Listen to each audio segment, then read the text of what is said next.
मेरा लियारी जो है वो एक लियारी के बैकड्रॉप में एक छोटा सा ड्रामा है। स्पोर्ट्स से रिलेटेड ड्रामा कह सकते हैं, स्पोर्ट्स ड्रामा जॉनर की फिल्म है, जिसमें हमने एक स्कफल बयान की है एक बाप की और बेटी की। बेटी फुटबॉल खेलना चाहती है और वाले चाहता है कि ये ना खेले, उसको जो उसके फियर्स हैं, और उसके बाद जो है एक फीमेल कोच है जो उस लड़की को हेल्प करती है। तो ये इनके बारे में एक छोटी सी कहानी है। लियारी के बारे में हम अवेयरनेस क्रिएट करना चाहते हैं। प्राइमरीली जो है ये सिंध गवर्नमेंट की फंडिंग थी।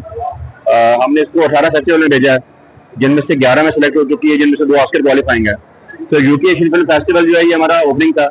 इसके बाद हम बुसान में जा रहे हैं, फिर हम सियाटल में जा रहे हैं, फिर हम टोरंटो में जा रहे हैं, आई मीन कनाडा में जा रहे हैं, वहाँ पे एक फेस्टिवल है। तो ये दिसंबर तक रेड सी फिल्म फेस्टिवल तक हमारी जर्नी चलती रही।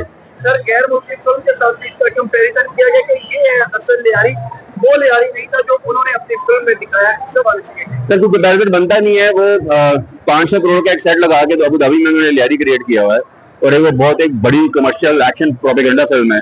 ये छोटी सी आर्ट मूवी है।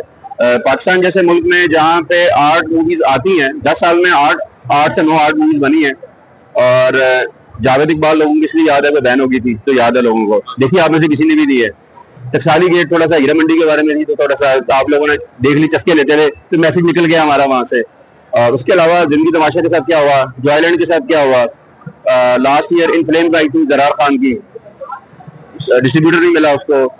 इस साल की सबसे अच्छी फिल्म जो मुझे लगी है वो घोस्ट स्कूल के नाम से एक फिल्म है, आई विश टू पाकिस्तान में लगे। तो एक ऐसे इंडस्ट्री में जहाँ पे आर्ट मूवीज आती हैं और चली जाती हैं, किसी को पता नहीं चलता, उसमें मेरा लियारी हर एक की जुबान पर है। और ये मैराथन है, लंबी रेस का घोड़ा है। ये दिसंबर तक आप इसके बारे में सुनते रहेंगे।